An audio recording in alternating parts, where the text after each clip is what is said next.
তুমি কি জানো তোমার সবচাইতে প্রিয় মানুষটা তোমাকে জাহান্নামে নিতে চায়? বলছিলাম তোমার গার্লফ্রেন্ড কিংবা তোমার বয়ফ্রেন্ডের কথা। তুমি কি দেখো না, তুমি যখন হারাম সম্পর্ক থেকে বের হতে চাও তখন তারা কষ্ট পায়। তারা কেন কষ্ট পায়?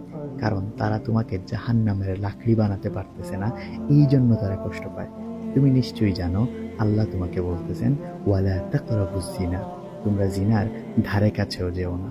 ইন্নাহু কানা ফাহিশাতাও ওয়া সাআ সাবিলা, নিশ্চয়ই এটা জঘন্যতম কাজ এবং নিকৃষ্ট একটা পথ।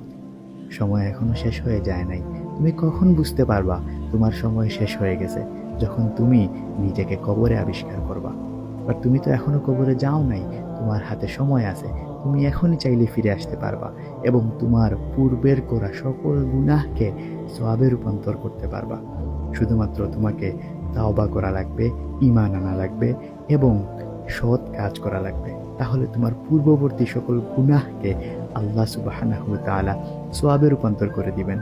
এই সময়টাকে কাজে লাগাও, ফিরে আসো তোমার রবের দিকে। সময় এখনো শেষ হয়ে যায়।